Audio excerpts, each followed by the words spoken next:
Hello, Dr. Churchill, Astronomy 308, Into the Final Frontier.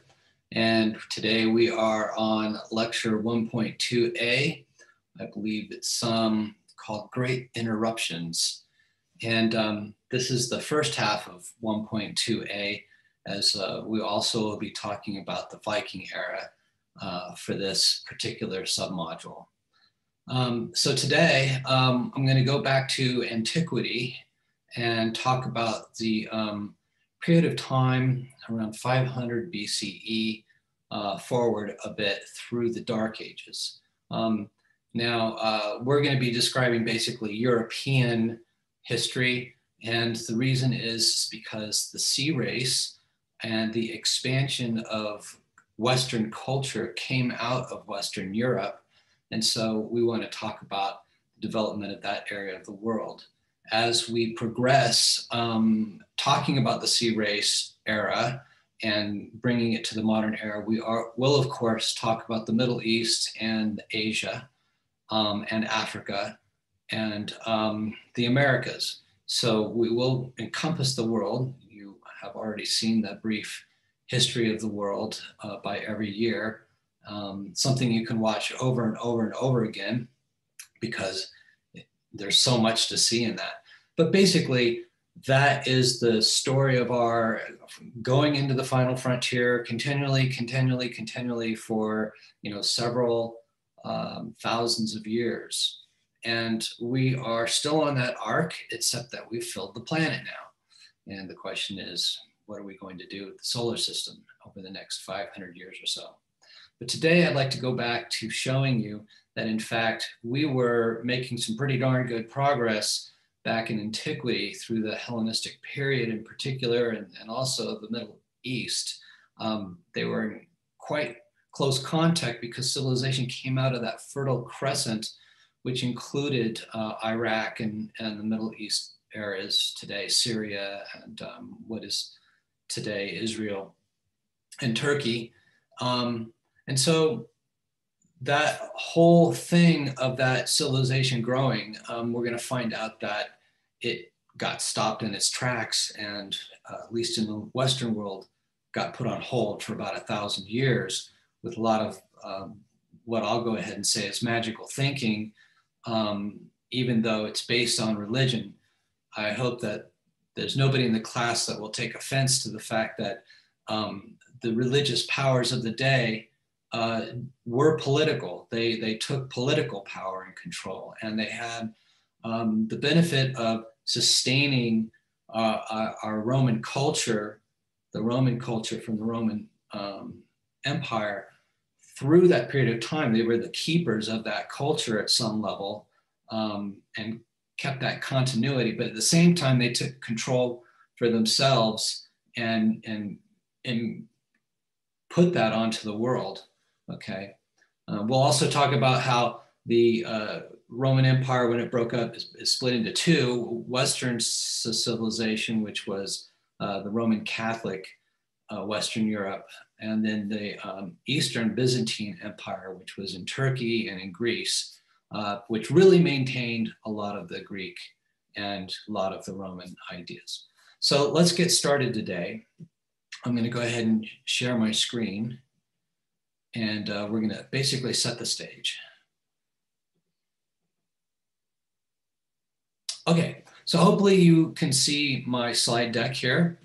And in the slide deck, we have the title, Setting the Stage for the Age of Discovery. And I love this quote: "There is no sea unnavigable and no land uninhabitable."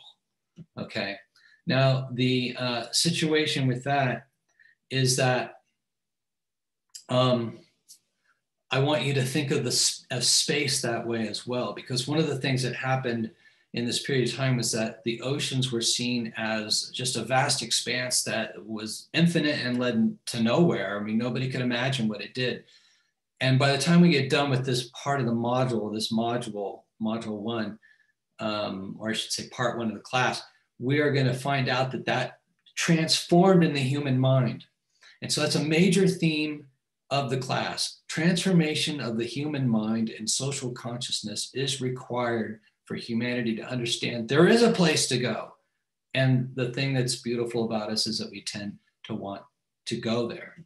Okay, so in green we hear here, discover the planet. We need to liberate ourselves from ancient hopes and fears. And those are really the hopes and fears that were in the dark ages. To get to the sea race, to get to expansion, we had to get past the dark ages, okay? We had to open what are called gateways of experience, because we had transformed ourselves into a belief system, and the belief system was not based on experience. And so experience and empirical understanding or input of the world is really what's required. Okay, so only space and continents and oceans have been revealed to us slowly. It turned out, as we're discussing, the West, Western Europe was the vantage point, and it turns out that we will therefore be focusing on that. And it was the East and the Americas that they became the discovered. And it wasn't good for them for many, many, many years.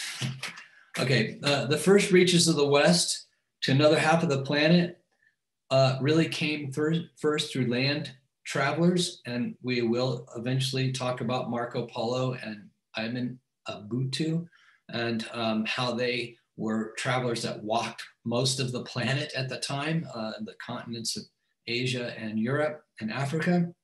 But really, to understand the planet, we had to build ships, we had to go out to sea, and we really discovered things we had no idea were out there, and we came to get an overview, if you will, of our own planet in the process. I mean, these people that went out, they brought back new stuff, and that redefined what people thought of themselves back at home. And that's exactly what space will do in the future. Okay, so this is sort of a snapshot of about 500 BCE. This is when the Hellenistic culture was really beginning to thrive and become very intellectual and philosophical in nature. And this gentleman, Herodotus, he put together what was, an attempt to make a map of the world, which, if you think about it, that's an amazing concept to have for the first time as a living animal or creature that's evolved on the planet. So we saw in the movie the history of the world year by year, that civilization moved up through Turkey, and then it moved into Greece. There was a lot of travelers at the time, and it turned out that Athens, Greece was a very thriving area, and there were a lot of great thinkers. What they say, geniuses per square foot in Greece at this period of time was off the chart. The likes of Socrates, Plato, Aristotle, obviously Herodotus, and then we're going to find out that there's a couple other key players that we're going to talk about. So anyway, they were trying to understand the limits of knowledge, define what it means to be human. They really set the foundations for everything that we think of today in terms of the way we view the world. It grew out of these seeds of these individuals. Okay, now one of these individuals that lived around 275 to 195 BCE was Eratosthenes. Now, he was an astronomer, mathematician, and he was the first person, this is why I'm bringing him up, to actually measure the circumference of the world, of the earth. And this is really quite an astonishing thing if you think about it, because at that point in time, there wasn't ocean-going vessels. There's just basically people maybe were nomadic for about 500 miles here or there, or maybe they went from Egypt to Greece or something like that, but really not a globe-trotting civilization or individuals. So through this intellectual understanding of geometry and trigonometry and the idea that the earth was round, he basically did this experiment. So what I'm going to show here with my cursor, which I hope you can see in the plot here, is that Eratosthenes lived in Alexandria, And he knew that he heard a story that on June 21st, there was a well in the city of Sian. I think it's modern day Aswan. And on that day, there was no shadow that was cast in the bottom of the well. But he knew that there was a shadow that had been cast on that day by an obelisk that, was central to the city of Alexandria. And so he waited for that day to come back around, and he measured the angle of the shadow right here. And he understood that that angle here was that angle here was that angle here toward the center of the earth. And so therefore, he knew from a simple relationship that if he knew the distance from here to here, from the obelisk to Sian, and he knew this angle right here, that he could calculate the radius of the earth. So that was a very simple formula that he knew. It's just S equals R theta. The other thing he could do is he could take ratios. He basically said the distance to Sian and Alexandria, this distance here, relative to the circumference of the earth, that ratio would be equal to the angle of this angle A, or angle of the shadow of the obelisk, divided by 360 degrees for a whole circle.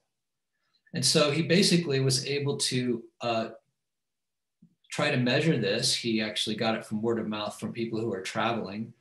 And he had measured the angle of the obelisk. He divided that by 360, solved this equation for the circumference of the earth, and bada bing, he got the answer. And this is called, in a sense, similar triangles or ratios. And from this, he computed a value that was only about 15% too large of the current known value. And the reason he was wrong was not because his angle was wrong or not because the math is wrong. All of that is perfect. It's because this distance here was too large by about 15%. And that was just by word of mouth. So this is a very important experiment that happened very, very early in time. And it definitely shows that humanity was already on this intellectual rampage, so to speak. Okay, so what Borston wants us to understand as we read his book is that we'll see that this kind of logic for understanding the world got shut down for 1,000 years, and what havoc that put on the growth of humanity. He also has this quote: "Fruitful combination of theory of astronomy and geometry and evidence of everyday experience provided a model of learning and growing that was too long forgotten after his time." Now, the other thing we had to master in order to master the planet was we needed to master a way of measuring place A to place B. What's the direction? How far is it? Okay. And so Hipparchus, around 190, 120 BCE, he was the first person on this globe to actually put lines of longitude and latitude and make a grid system over the globe. Okay. And by looking at where things were astronomically and comparing where they were when they passed under with the earth, he was able to get distances to objects and measure positions and put latitude, longitudinal grid points of cities. Now, we're not talking the globe here. We're just talking this little area in sort of the Middle East and the Greek peninsula. Okay. But nonetheless, a fantastical push forward of an ability to make sense of the world and an ability then to exploit it from which we can grow further. Then there's a gentleman named Ptolemy, and Ptolemy is a name that you really are going to need to remember for this class because he comes up again and again and again. He was a great astronomer. He lived around 100 to 170 BCE. He was a descendant of one of the generals of Alexander the Great, who had made the huge empire that got split into four, and one of the four areas was given to his general Ptolemy, who then founded what was Egypt and Alexandria. Well, he didn't found Egypt, but he took control of Egypt. So Ptolemy did a lot of good stuff. I can't talk about all the amazing things he did where he pushed humanity forward tremendously. What we're going to talk about is not his astronomy, which is phenomenal. He was a founding father of astronomy, but he was also the founding father of geography next to Hipparchus. And he created a book called Geography, and he literally took Hipparchus's ideas and extended them and had huge maps, including all of around Europe. And because by the time 100 BCE came around, they had much more experience around the Mediterranean, and he was able to map these areas. Okay. And this information became key to the sea race. Ptolemy's maps resurfaced during the Renaissance after the Dark Ages. And these maps became key things that Columbus and the other Spanish seagoing captains and the Portuguese and even the Arabs had then took and learned from. And we'll find out he made mistakes and they had to overcome those mistakes to find out how to get around the globe. But the point was that he set the stage for Christopher Columbus and Western exploration. Okay, another great Daniel Boorstin quote: "If in the millennium after Ptolemy, mariners and the royal sponsors, because that's how they got the money, had freely and adventurously carried on where Ptolemy had left off, the history of the old world and the new world might have been very, very, very different." So this is a very, very important theme throughout the class too. History really depends upon who's around at the time, who has power, what they do with that power, and what direction they take the world, because the rest of us just follow. Like, I hate to say like sheep, but at some level, we really do. So it's very important that we stay abreast of what's happening in our world. There was a book by Plato. It was called the Phaedo, and this was made early in the 5th century BCE. And it really shows us that even at that point in time, they understood that the world was a globe. And so these mathematicians and philosophical people, there was no real scientists at the time, they really understood that the earth was not flat, okay, and that it was round. And one of the things is that Plato had said that the sphere was the most perfect geometric form in the world or in existence. And it made sense then that the world and the planets and the universe was all shaped like spheres. Okay, so that's the third bullet there. Here are some examples of Ptolemy's maps from about 150 CE using Hipparchus's geography. I've got to turn that off, so maybe that'll help. But I'm afraid that I might have turned off my sound. So anyway, Ptolemy's maps of Europe really show the lines of latitude and longitude that you see here, okay? And you can see the Iberian Peninsula of Spain, you can see them England and Ireland showing up here, and Denmark and Italy. So, and this is actually based upon a spherical globe, okay? It's very, very astonishing. This got shelved for 1,000 years and just forgotten. So we entered the Great Interruption of 300 to 1300 CE. Now you'll remember that the Roman Empire grew, and around 300, it started to be challenged by its northern borders, the Germanic people and the Visigoths. And Constantine was emperor in 300, and he decided to make the prominent religion of the Roman Empire to be Christianity. And so this really opened up a lot of great power for the people who were Christians. And then the Roman Empire fell in the 400s entirely. And literally what was left in the power vacuum was the Christian powers that be.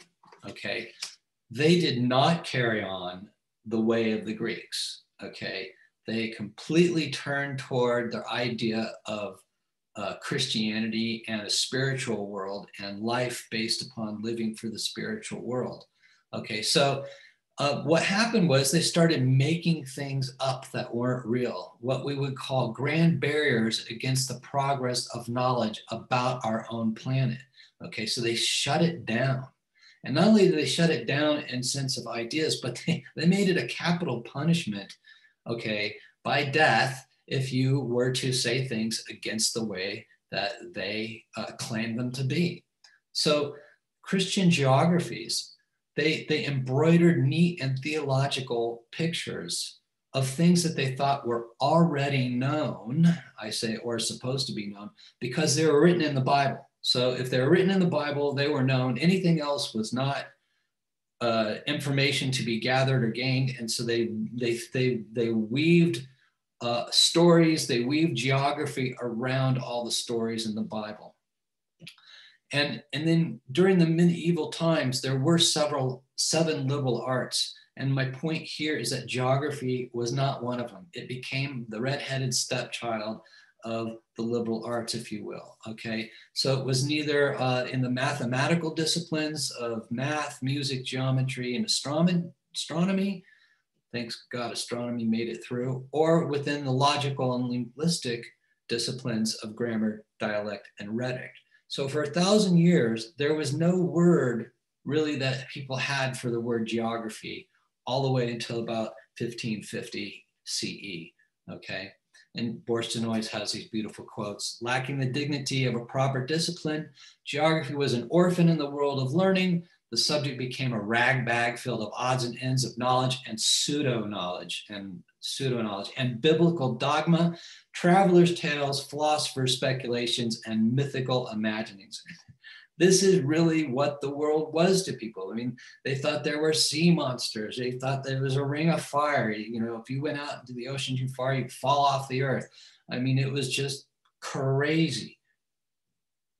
All right, so here's a classic medieval map, if you will, oriented so that the Garden of Eden and Paradise was always at the top, okay? So they imposed the biblical world onto this map, okay? And it became a way of cementing people's faith to believe in this, that this is what the world was like. Okay, so everything that happened in the Bible, every episode, place that was mentioned, got located on a map, and it just got put there arbitrarily by people who said that for some reason they had an insight on where that was. Of course, the most important thing of all of them was the Garden of Eden and Paradise, okay? And that, again, was always put at the top of the map, and then figures of Adam and Eve were always put at the top of that map. Here we have another map, which is actually showing a flat earth and the Garden of Eden in the center and a ring of fire around it. So this is a map that's sort of saying, I'm looking from the center of this disc outward, and there's a ring of fire around it. So you had the oceans around the land, the Garden of Eden in the middle, which was not a place you could go, and then a ring of fire around that. So here we have the most reputed learned human being in 500 to 530 CE, this Isidore of Sevilla. And it says, in the first place is paradise, a garden famous for its delights where man can never go. Fiery wall surrounds it and it reaches to the sky. Here's the tree of life, which gives immortality. Here's the fountain, it divides into four streams that go forth and water the world. This was geography in 500s, okay? And so after the Romans fell and all that happened, I mean, this power entity came in and completely took over a complete fantasy world and created a complete fantasy world, okay? What they did to make sure that people couldn't try to get to paradise or would believe the story without trying to go there is they said there were these wild beasts and these serpents. I've talked about the sea monsters. And so this left, you know, no room for any kind of debate. Okay, it was shut down.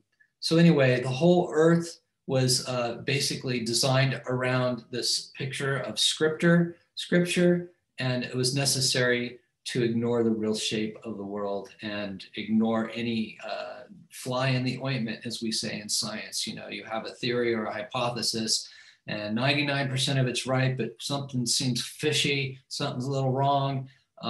There was no paying attention to any of that. In fact, you could get in trouble for saying your ideas. Now, one of the things that I want to talk about here is something called the antipodes or antipods. I don't really know how to pronounce it. These are people who would live upside down if the earth was spherical. And so this was considered to be an absolutely ludicrous and ridiculous idea by learned men. Okay, so they thought there was this fiery zone. And even if the earth was considered to be round, the equator would have this fiery wall, because there is no way that anybody could walk upside down or live upside down. And these people, because they're isolated by the fire, could have never heard of Christianity and therefore salvation through Jesus Christ. And so they just couldn't exist. There was no way that that God would create such a thing, okay? And so it was believed that Noah's Ark had come to rest in the north of the equator, and therefore there was nobody down south of the equator.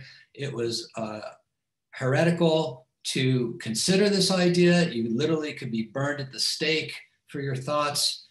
Maybe you've heard of a fellow by the name of Giordano Bruno, who in 1600 got burned at the stake because he basically said what he thought was right, and he turns out that he was right about a lot of things, and he was just 400 years ahead of his time, and he got killed for that. Okay, so it turns out that Christians just could not entertain the possibility that men were not descended from Adam or Eve, or could be cut off by these tropical fires. So I just want to talk about those antipods for a little bit, because when people start selling south of the equator for the first time, and they're sort of, some of them are sort of scared, but they start seeing millions and millions of people in South America below the equator. And so they're just sort of like, okay, you know, and this is one of the things where one by one, these ideas, these antiquated ideas from the Dark Ages get erased. Meanwhile, let's jump to the east for fun. This is, I don't know how to pronounce Chinese names very well, but I think this is, his name is Fei Zhu, okay? That's what I'll call him. He was a cartographer in 200 BCE, sorry, not BCE, CE. So he lived a little bit after Ptolemy. He was the sort of Hipparchus of China, and he developed grids for up and down and east and west, north and south.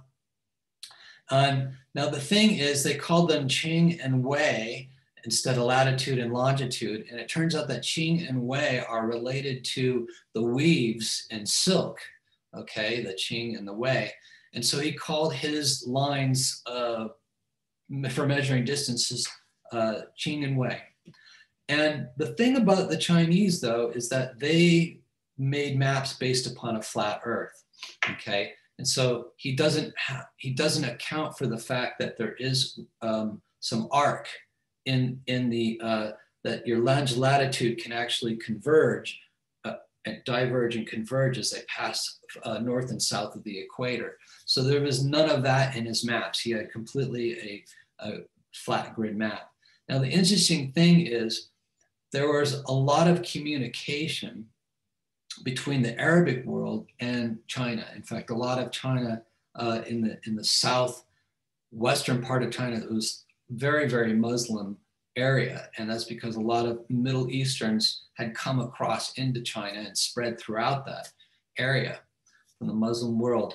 And so information of the Chinese map makers made it into the Arabic world and then into the Middle East. And then it turns out, thanks to the Vikings, we're going to show in our next little sub-lecture, that that information that got transmitted into the southern parts of Western Europe, particularly Sicily, southern Italy, Malta, the islands in the Mediterranean, and the Chinese map making technique made its way back into Europe in this way, somewhere around the 1400s. And that's what I'm showing here, actually. This is an 1100. Actually, you can see it's a flat map of the Mediterranean area. And in this sense, it's really quite astonishing. You have Spain, France, some attempt at England here, some attempt at Denmark, some attempt at Italy. And here we have Sicily, I believe. Here's Crete, Cyprus, Greece, Turkey, and the Russian area, and then all of China. I think this is probably the Black Sea. We have the Arabic Peninsula, and then we have Africa. And then there's this sort of, we don't know what this is kind of thing, but this was considered to be the great southern continent. But the point is, this map making showed up by the mid 12th century, 1150 CE, well before Ptolemy got revived. And so we believe that this actually came through from China, through the Arabs, and then into this European area. Now this, again, is made by an Arabic geographer, and he made it for this gentleman, Roger II, who was a Norman king in Sicily. Now, it turns out that the Norman kings were Vikings, because what happened was, we'll talk about this a little bit, they took over a part of France altogether, and it became called Normandy. And in fact, William the Conqueror, who then conquered all of England in 1066, was a Norman who was a Viking, okay? So we have Viking blood, all of us that, you know, have European descent, have some Viking in us. Anyhow, this Norman king, who, because the Viking descendants all stayed very wealthy and were very intelligent and wealthy, he had this kingdom in Sicily, and he had this map made by his Arab geographer. Okay, so this is very, very interesting, even though it would be another 300 years before Ptolemy got revived and we would start having spherical maps of the spherical world again, then there was this interesting communication.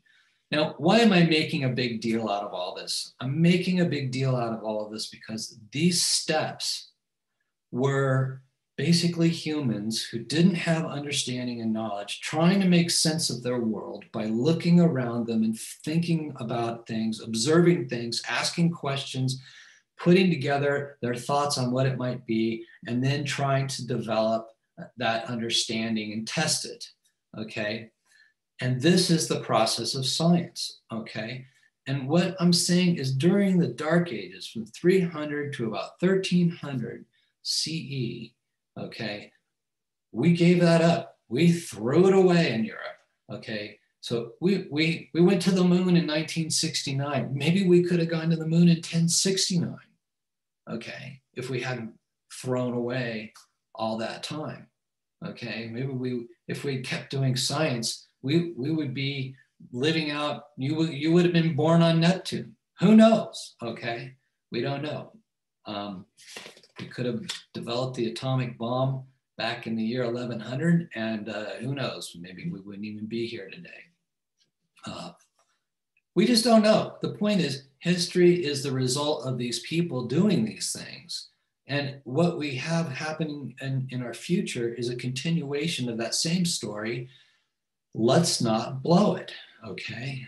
All right, so lessons. Number one, reason and logic are required for humans to grow and explore their world. Number two, at the birth of civilization, we were on the roads for that level of progress, and we really were heading on the high road.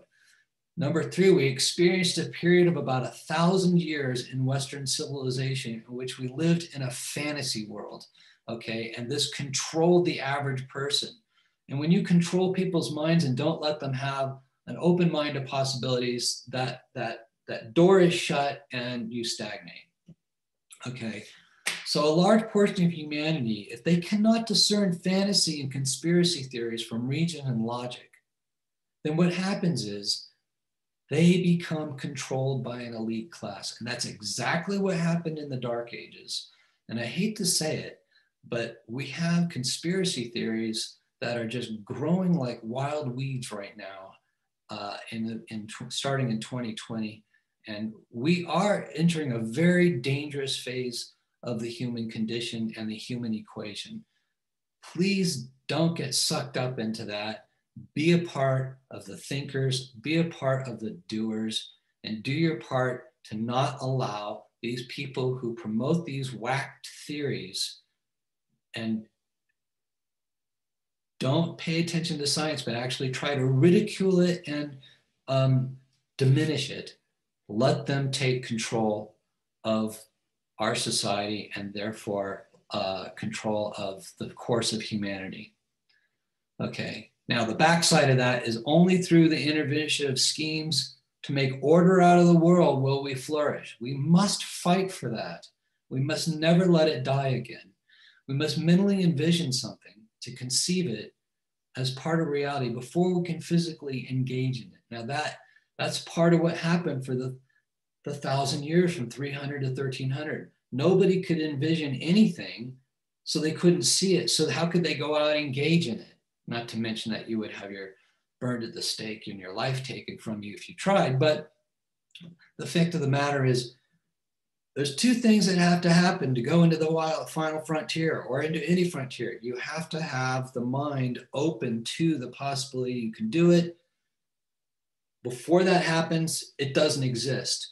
Number two is you have to have sort of what we call breakthrough technology. You have to have a means to get out there, okay? And so that's something else that will be a theme of the class. Now, I want you to understand what science is, okay? It's not objective. I go into a lab and I get a clipboard and I watch something happen in a white coat and I write a paper.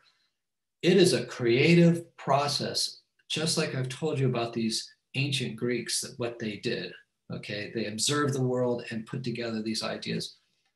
Isaac Asimov, if you haven't heard of him, I suggest you look him up. He was a brilliant man. He could type 90 words a minute and pump out books by the week, okay? He published so many books. He was a biology professor in Boston. And he wrote all these great science books, and he wrote a lot of science fiction books. So he really helped push our minds forward. We'll be talking about him again when we get to the beginning of the space race, because science fiction was a part of opening human minds up to what we can do and what we can do. Anyway, what is science? This is the best definition of science I've ever seen in my life. He was a very articulate person. Science does not purvey the absolute truth. Once you start talking about the truth, you're in trouble. You're just in trouble. You're going to shut your mind down. Science is a mechanism. It's a way of trying to improve your knowledge of nature. It's a system for testing your thoughts, your creative thoughts against the universe. You're testing your thoughts against the universe to see whether they match. That's it.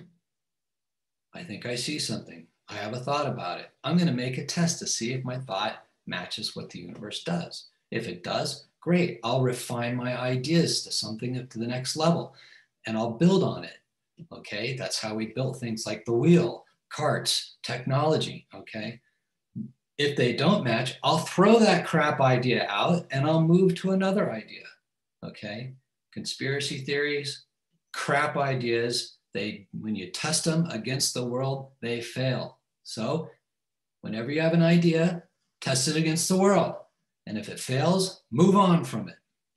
Okay, so a little soapboxy there, but that is our first lecture, our first part of 1A, which is sort of the antiquity. And what I'm going to do now is pause the video, and then I will bring up the Vikings.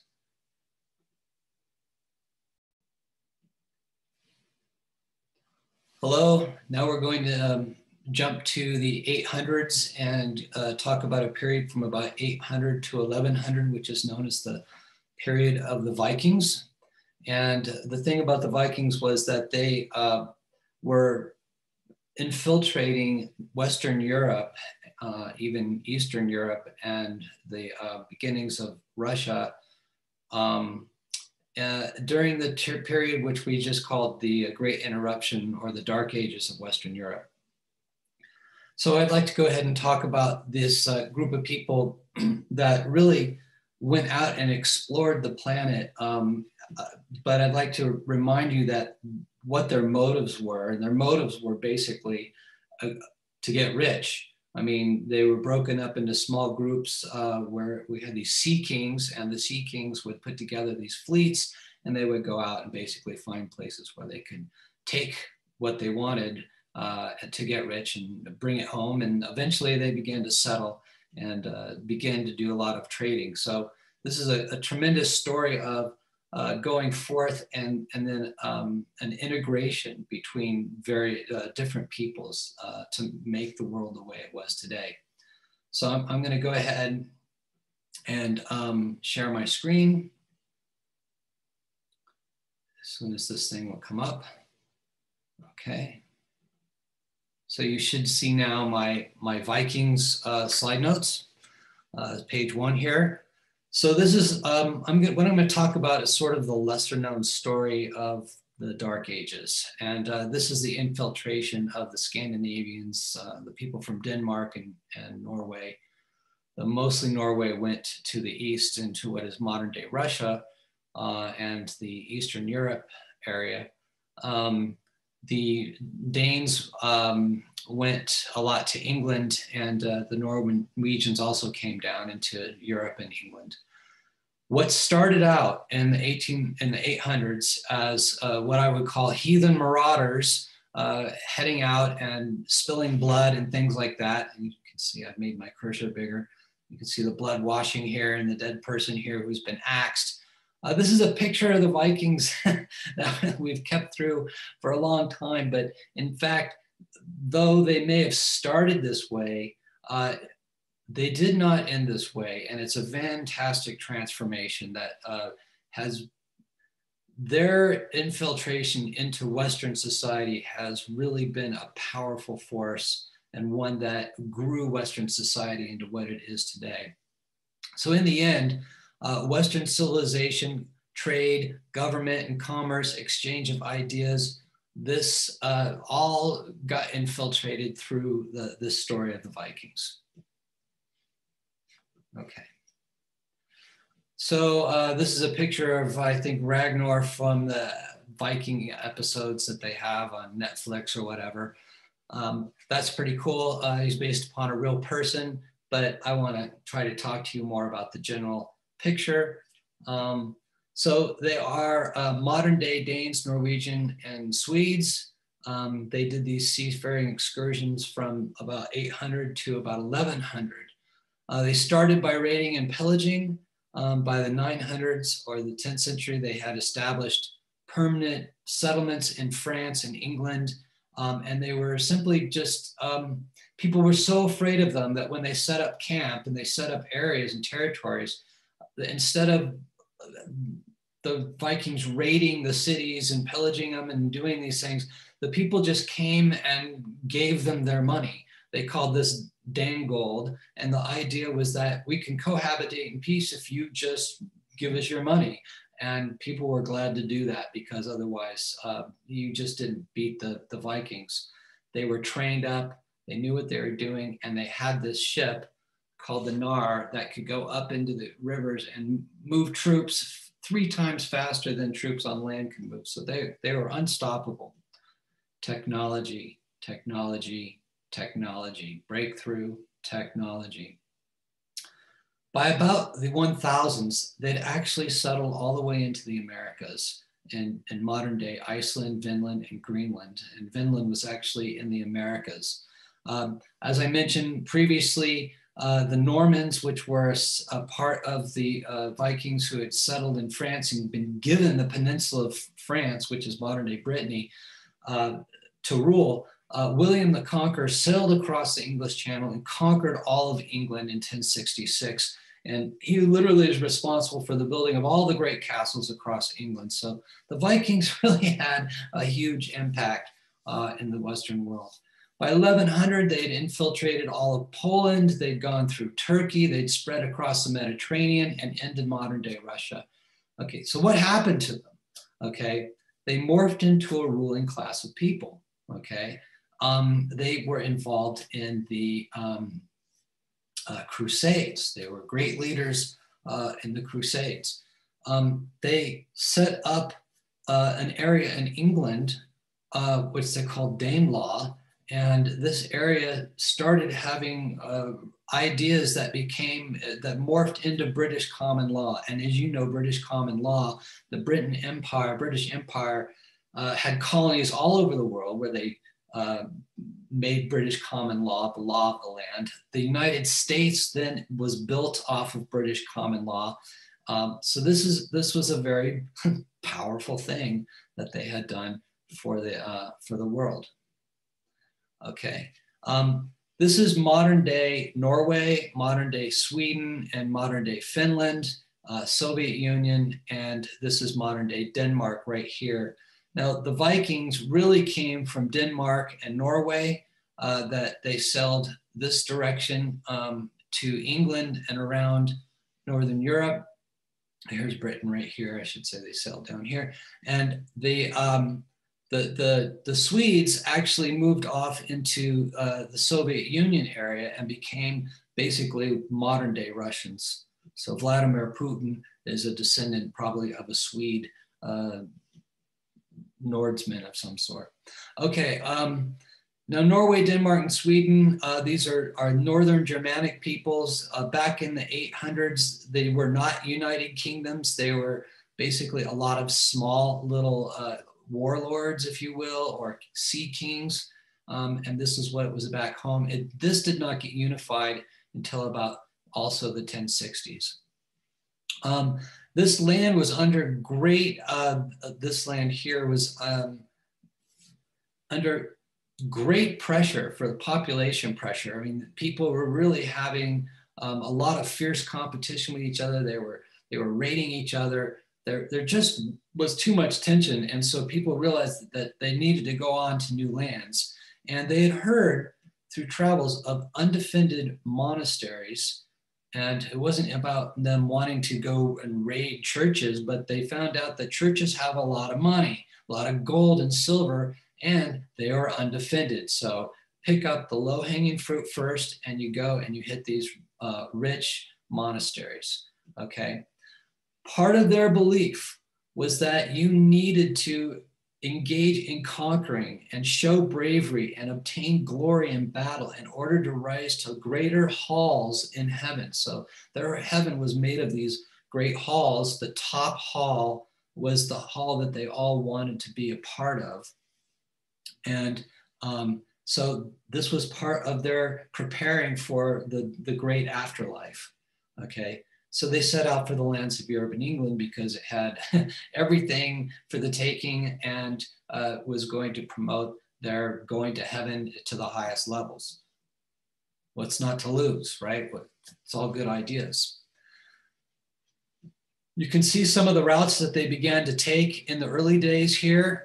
Coming in, this is one of the first routes that we have, this coming through here from Denmark, coming into these churches and monasteries. So the thing about this, though, these three bullets, is it says that they eventually adopted the monarchy system. So they didn't have that as a system, but they adopted it. Okay, they assimilated into Christianity. So they gave up their religions and they basically became Christians. They integrated all through France, Germany, Italy, Russia, Syria, and out into the Atlantic, okay, Iceland and Greenland. Then those who went home brought them the Western government system back to Denmark and Norway and Sweden.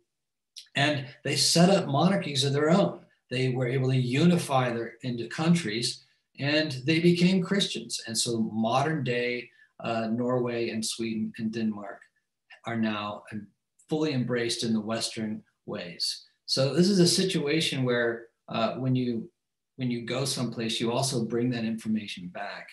Okay. It turned out it was direct descendants of many of the Vikings that were involved in the Crusades, which we'll be talking about in a later lecture because they were very important for people getting out and about. Okay, so I got this lecture broken into 3 parts. This is part 1, leading up to the Viking Age. In other words, how do we prepare the stage for the Vikings? So in the lower corner here, I have the Roman Empire at the year around 117 AD, and you can see that it has expanded from 264 BCE all the way up to 117 CE. Sometimes I say AD and BC. It's old school. I grew up with that most of my life. And you can see they've expanded all the way up into Britain. And this is in the year, you know, between 100 and 200 CE. Okay, they were in Africa and whatnot. They never could conquer these Germanic peoples of the north, and it turned out to be their undoing. Okay, so somewhere between 400 and 476, Rome got sacked 3 times by these Germanic people. That's a long story. It actually started earlier in the 300s, but eventually the Roman Empire fell. And this is a great picture, painting, if you will, of, Alaric. He's a chief of the Visigoths, and he sacked Rome. And this is the image of him in 410 CE. And this really is meant, this painting is really meant to represent the fall of the Roman Empire, even though it really took till about 470s for it to completely crumble. But the Germanic people came in and they set up small kingdoms throughout Europe and broke up the Roman Empire. So that set up there as part of what brought in the Dark Ages that we talked about between 300 and 1300. Now, when the Roman Empire fell in the West, the Germanic people spread out here. It's called the Great Germanic Migration. And some of them even crossed into the England Channel over here. They set up all these kingdoms. Now, the people that were sort of in power of Rome, whatnot, it turned out that Constantine, who was emperor around 300, year 300, had moved the capital of the empire to Constantinople, named after himself.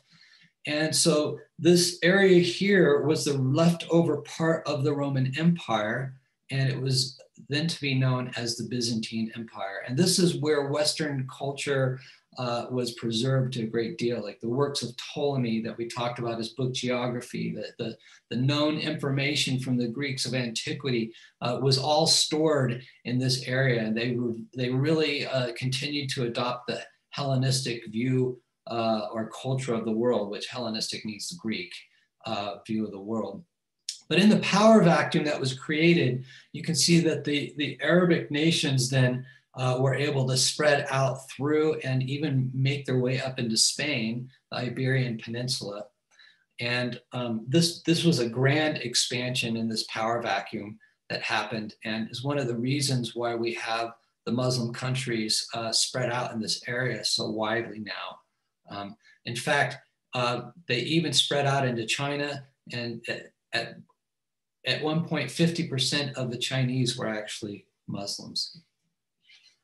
So by 800, okay, which is about the time that they're about to head out, you can see that the Arabic Empire here, the Islamic world, had totally grown, okay? And then we had this growth of a small emirate here, and we have this large caliphate here.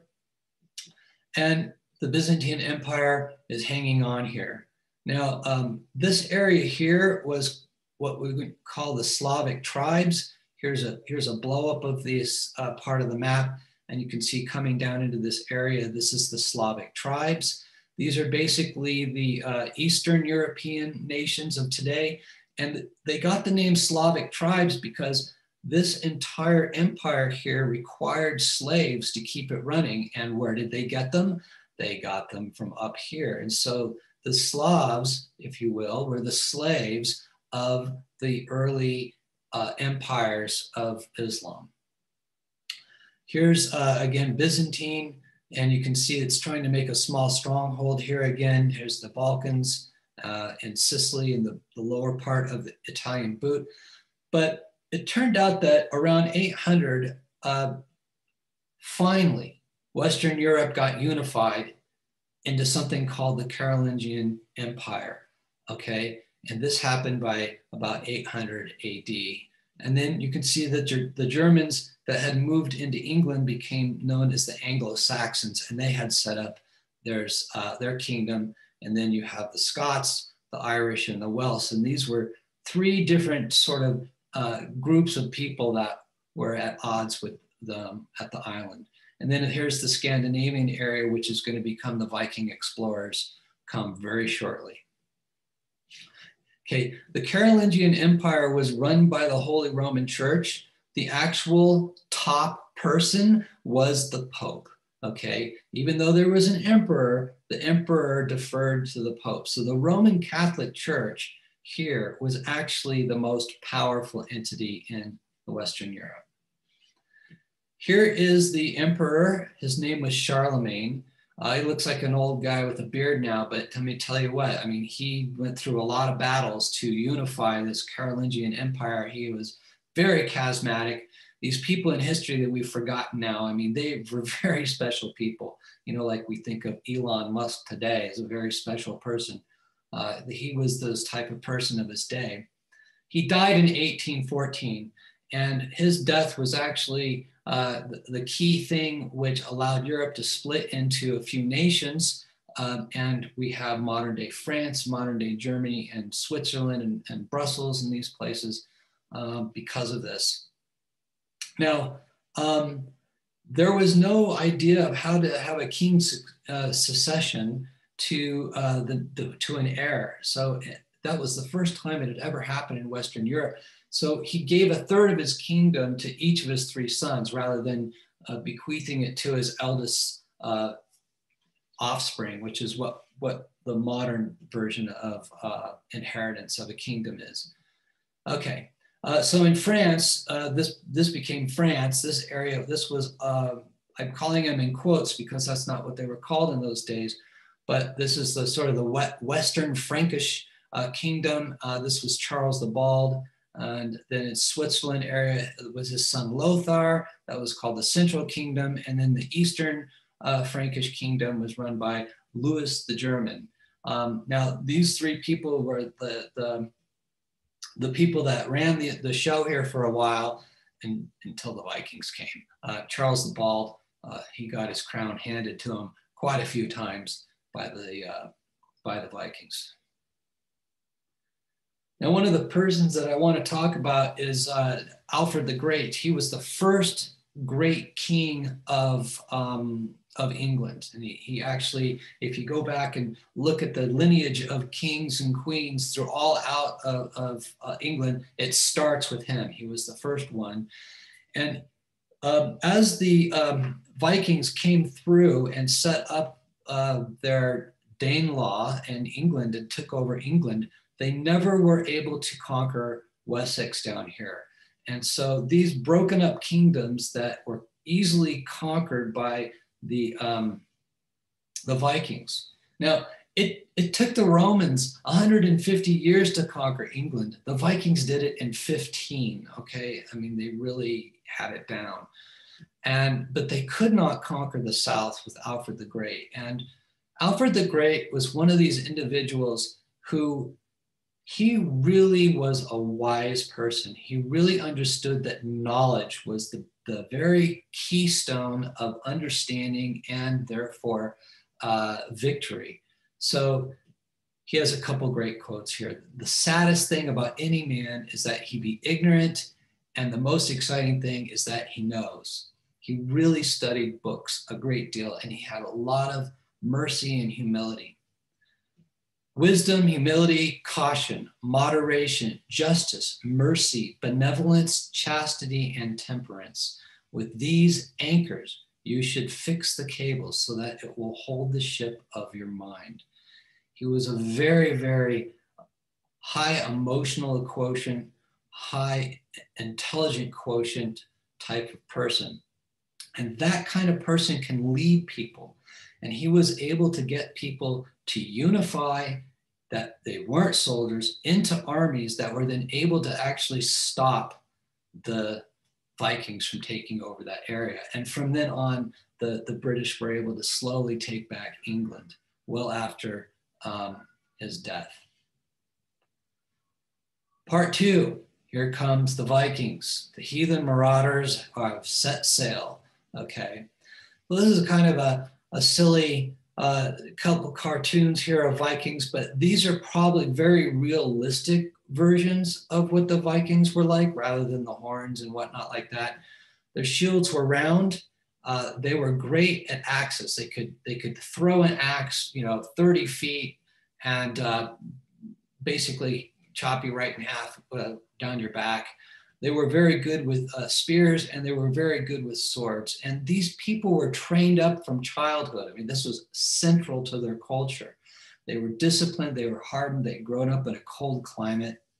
They were very strong. And the strongest of the strong became these sea kings, and they set up these armies. Okay. This is an example from a show that I can't remember the name of. I think it's called The Second Kingdom. And it's a fantastic story of the Vikings coming into England. It's as good as, if not better, and more historically accurate than the Vikings show itself. What they would do is they would set up these walls, and they would suck in these people that from England, and they would literally just whittle away at them and mop them up. So they were very, very good. And then they could hop on their ships after they stole all their money. They would hop on their ships and sail down the river, and they would never see them again. So they couldn't find them or keep up with them. Now, they were professionals, where most of the English and most of the fighting armies of Europe, they were really blacksmiths and farmers that were untrained, that were brought together. And the beautiful thing about Alfred the Great was he brought these people together and created for the first standing armies. And so this really, the Vikings, we have to thank for the fact that nations actually have standing armies now, because this was the origination of standing armies against the invaders. Okay, here it is, our breakthrough technology. This is the Nar. The Nar was a ship that really was shallow. It was very strong. And I believe one of the movies that you're being asked to watch talks about the Nar and how it was built and why it was so spectacular. Had a very large, strong keel, had a very strong bow, and it had oars that were actually, and they got this from the Arabs actually, the oars that were actually put into the boat themselves, so they were anchored rather than free-floating oars.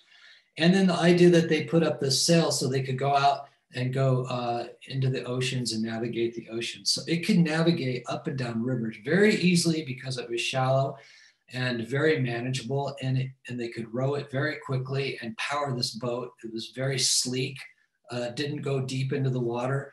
And then it could go all the way out into the oceans with the sail. And if the wind didn't work, then they would use the oars.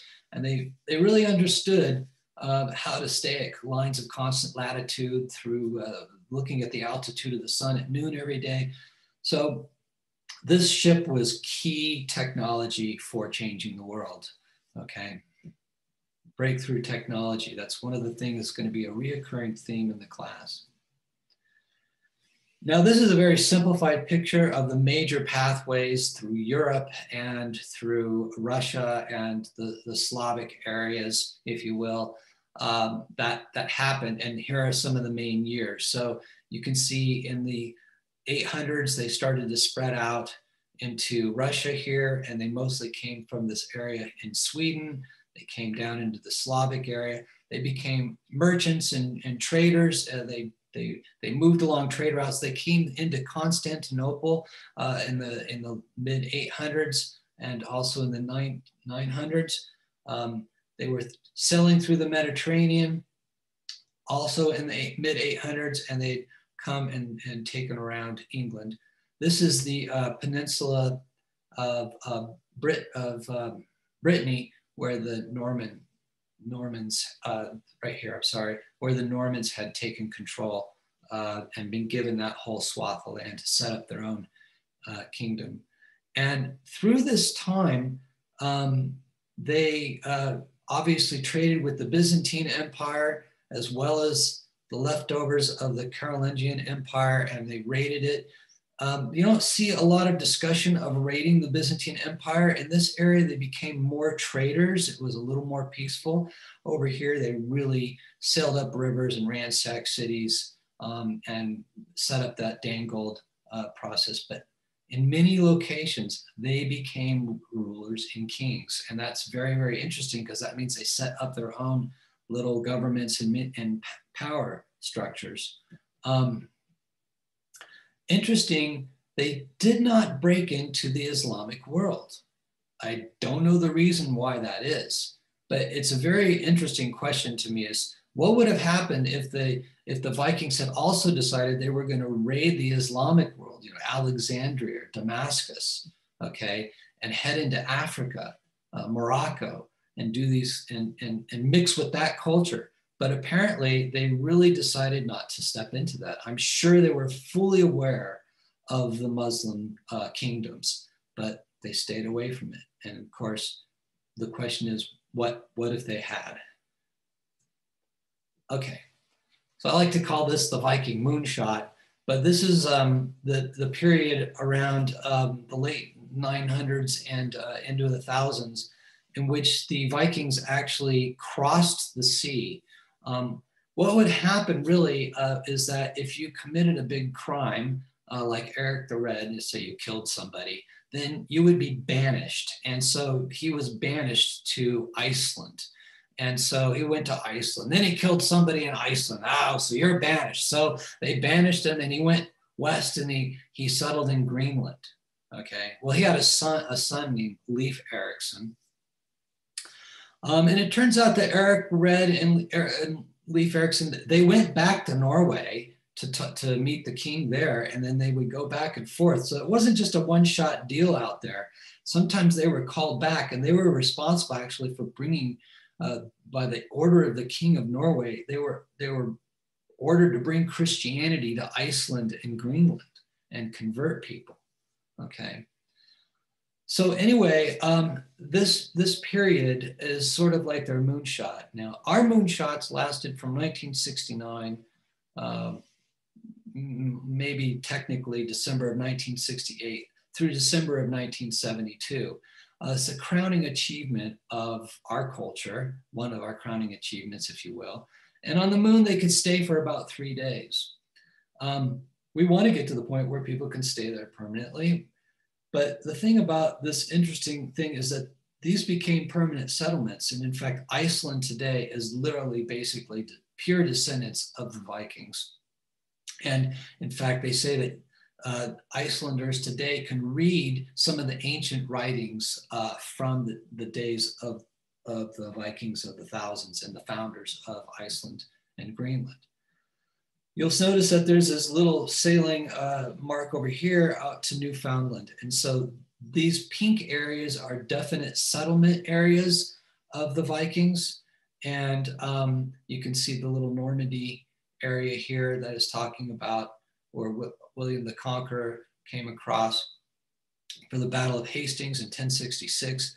And they've settled down here, what will become modern day Russia. And then they set up their kingdoms here. England and Scotland, and then Iceland, Greenland, and Newfoundland. So let's talk a little bit about that. Okay, so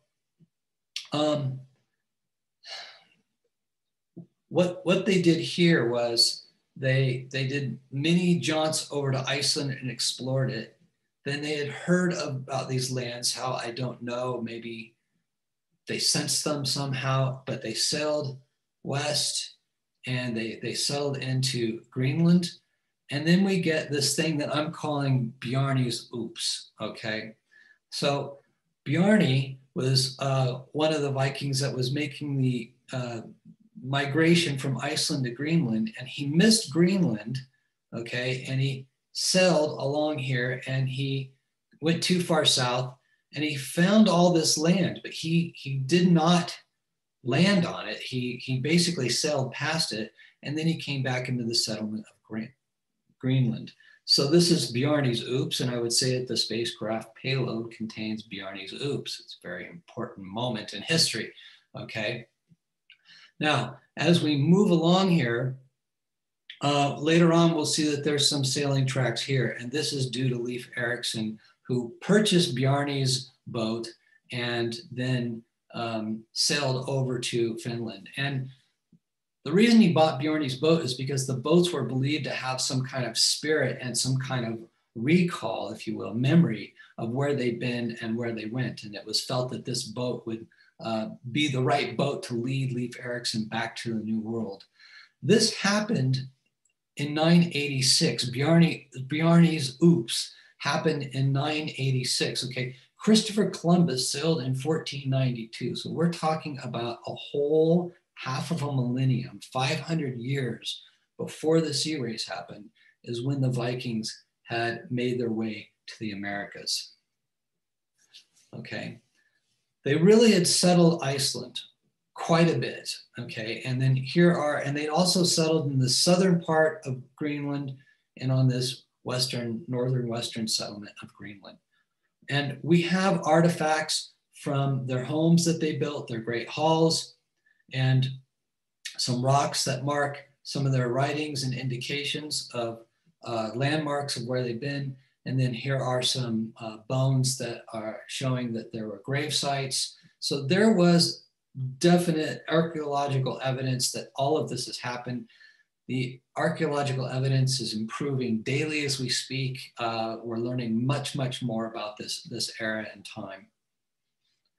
Okay, so let's talk briefly about the discovery of the New World, because this is the true discovery of the Americas, unbeknownst, but discovery of the Americas in terms of people that came from the European nations.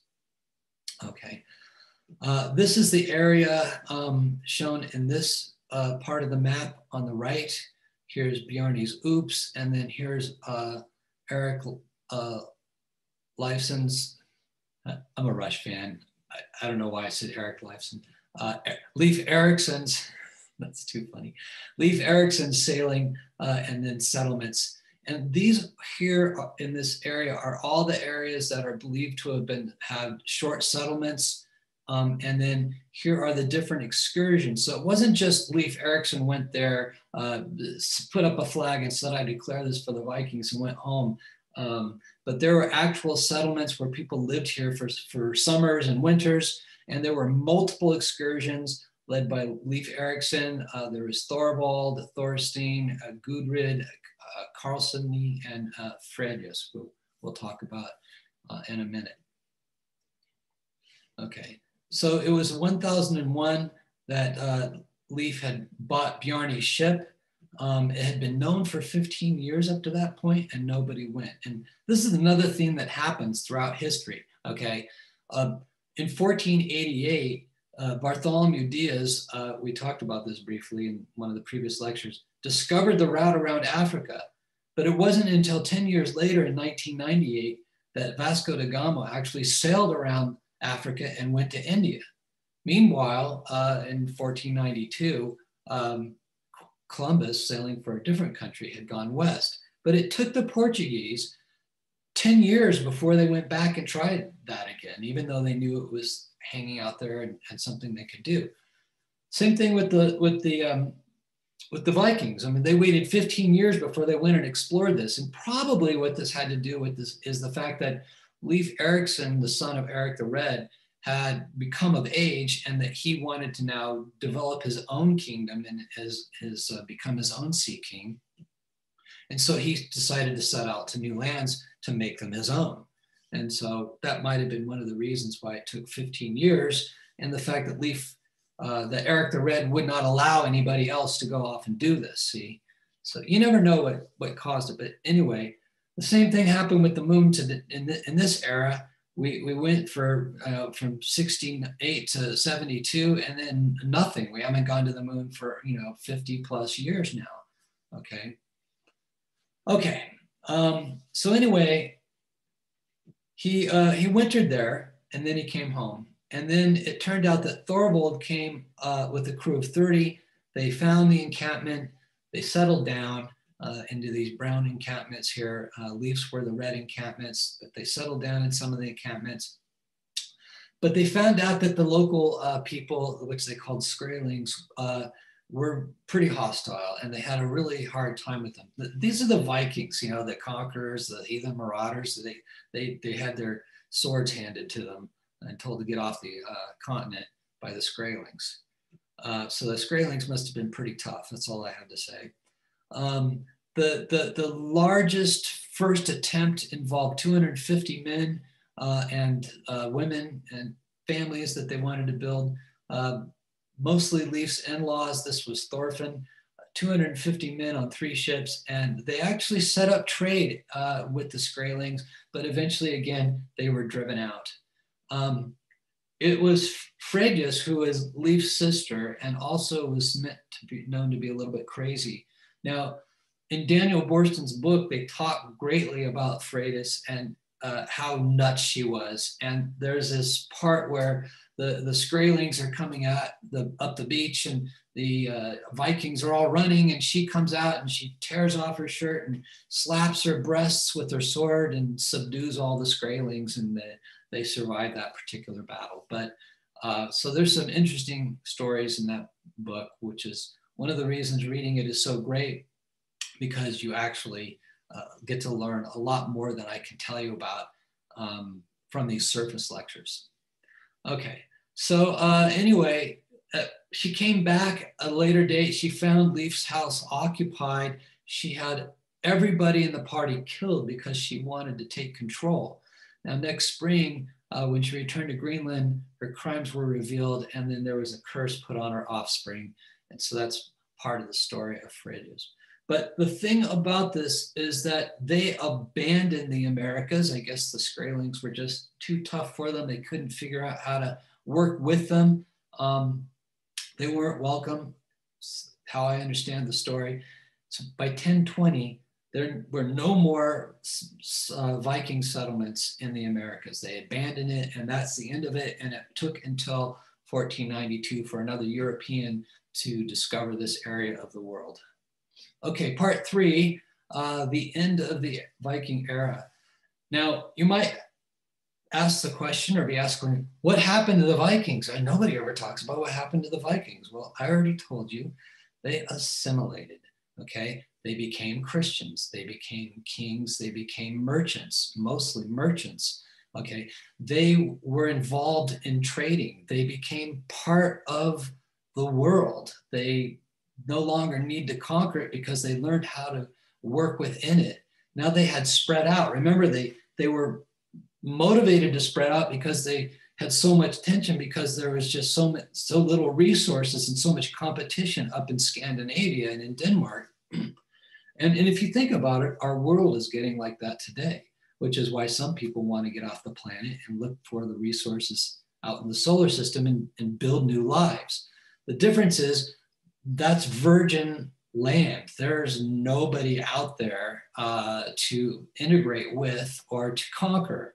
So this is what's different about new space, what's different about the final frontier, if you will, is that we're not going to go out there and meet peoples and get beat back by them or commit genocide against them or learn to trade with them peacefully. So it's we're going to take our own world out there and we're going to spread it the way we spread the world this way, unless Frank White's overview effect turns us into peaceful human beings. We can always hope for that. What I'm showing here is a diagram of all of these trade routes that got set up through the Vikings and their great mobility and their great skills at being merchants in terms of learning languages, adopting legal systems, adopting religions, and becoming part of this. So this is their legacy. And this legacy of these trade routes, of the healthiness of a mercantile system is going to play a huge role in what's coming for setting up the sea race. Okay, the thing about this was they had set up these trade routes where information is transferred from one place to the other, goods, knowledge, ideas transferred along these trade routes. So they set up this network where information and all of these goods and things can flow. They also set up trade centers, areas where wealth would accumulate, where political ideas could grow and foster and be experimented with, where economic systems could grow and be experimented with. And this is really a powerful thing that came out of the Vikings developing this infrastructure for all of Europe. When we move ahead, remember the Viking era ended around 1100. When we move ahead, we're going to talk about the fact that the Arabic nations had created a huge blockade here in this area, which Borston calls the Iron Curtain. See, this is the area I was just showing you about, which is now set up with all of these trade centers and trade routes and whatnot. But if you look at the East, there were two major other trade networks that were in existence. One is the Silk Road, which was a land road that brought goods from the East into the Arabic world. Okay. And the other was something that we're going to learn about that John Green in his crash courses calls the monsoon marketplace. So we're going to adopt John Green's monsoon marketplace. This was an area where sea traders had been doing their merchant activities for over 700 years. And they've been doing this in a very peaceful way. Okay, you don't hear in the history books about all these great wars and campaigns and all these battles that have gone on here during our Dark Age periods. Okay, you don't hear that. And it's not because we don't know about it, it's because they didn't really happen. This area, these people had set up mercantile systems and traded with one another, and it was a very, in a sense, peaceful situation. And this lasted for 700 to 1,000 years until the Portuguese came around Africa, and then they destroyed that whole thing. But what I want to say is that these two worlds, this one over here and this one over here, really the twain did not meet because of the Arabic and Islamic nations here, which did not allow people to go across their territory. You could come to the border of their territory here and then trade with them, or you could come to the border of their territory here and trade with them, but they traded everything in between. And this was really something that existed until, and you'll probably remember this from the previous lecture, the Mongolian Empire came and opened up the Silk Road directly through to the West and changed history forever. Okay. So we're going to talk about that coming up in the next lectures. And I believe this is my final slide showing you that going back in time to about 900 CE, this is the Danelaw region of England, where they had literally conquered all of England and set up what became modern British common law in a sense. And it was in 980 here that Alfred the Great defeated the Vikings along this border and never allowed them to penetrate down to that area, eventually setting up the coming of the British Empire, or the British monarchy, which got replaced by a Viking in 1066, Norman the Conqueror. I'm sorry, the Norman Viking William the Conqueror. Okay. And then back home, I just want to remind you, they were able to develop their own kingdoms now, or their own countries. We became countries, and they brought back the monarchy and they brought back Christianity. So that formulated what happened in the Scandinavian countries. Okay. ultimately, what happened to the Vikings, again, they assimilated into the Western monarchy system, became rulers, Christians, crusaders, merchants, and academics. They spread from Russia to Greenland, and they reinvented their homeland into Western civilizations. And so that is really the story of the Vikings. Now, I hope you enjoyed that a bit, and I want you to walk away with the knowledge, not of all the details of everything they did, but I want you to understand the picture of what they did, how this breakthrough technology that they had developed allowed them to then change the course of history in the world, and that they had set up these trade centers and trade routes where information and goods could be moved about. And it's a healthy thing for humanity to grow that way. And then, of course, I've set up the fact that the Eastern world with the Silk Road and the monsoon marketplace did not meet in the middle with the trade routes that had finally developed in Western Europe due to the influence of the Vikings. When we come back next time, we're going to end up talking about how that Iron Curtain is dropped by the Mongolian Empire and how that sets up an East-West trade, which now means you have all these ideas and all of these goods, but most of these ideas and thinkings and cultures and religions talking to each other directly east to west, okay? And that changes the world once again. And then the Mongolian Empire falls and the Iron Curtain comes back into play. They get separated again, but now they know about each other. So what's going to happen after that? The sea race. Okay, so that's going to be it. And I hope you have enjoyed the lecture. I do want to say, I did say the spacecraft payload during this lecture, so it does exist in this lecture. If you thought you missed it, you'll have to go back and hunt for it. And in the meantime, I hope you're enjoying the class, and we'll see you next time.